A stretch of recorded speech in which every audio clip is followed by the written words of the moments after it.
Another really good, powerful question is, what is the most important for you in the context of X? Let's provide a few examples. Okay. What is the most important to you in the context of buying insurance? Follow-up question to help the client to answer.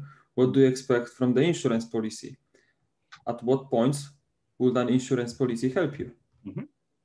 What is the most important for you in the context of developing the new IT system? Yes, or what is important for you in the context of insuring your family?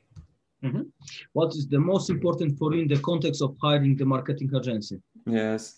What is most important for you in the context of buying a new car? Cool. I think this is good enough to understand the idea of the question. Yes, true. So when do you use it?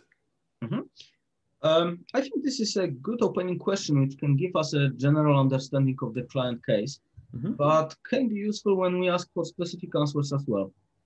For example, we talk about personal protection insurance policies in general, and then we start to talk about a specific solution, for example, accidental policy.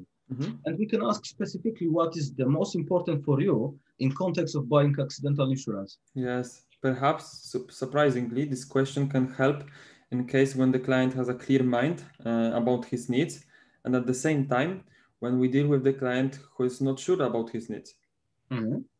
This question can help later on in the process of, to understand the prioritization of customer needs. Yes. So when do you use it? When do you use it, this question? Well, as a sales consultant, we cannot assume we know what the client wants most. Actually, this belief can lead to mis-selling. So at some point in time, we need to understand what the customer preferences are, sometimes in general, sometimes specifically. Yes. So we can ask this question to make sure that we will talk to the client about what they are interested in. Exactly. We don't want to talk to them about things which are not important for them. Yes. Or, the client answer about his preferences can sometimes give us the idea about the client's awareness of the matter. If the things are not important for them and at the same time we think we should talk to them about it, for example, because it is in the best interest of our clients. Yes.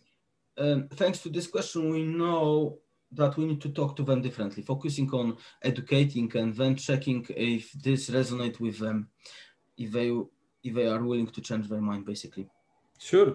We use this question because we want to make sure that the solution we are going to offer to the client will be just tailored to his needs. Generally, this question can help us at the beginning of the conversation to understand the customer point of view and can help us to understand if we need to educate customer.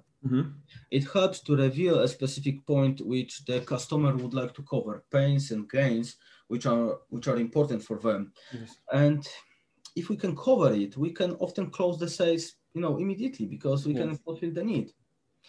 Okay?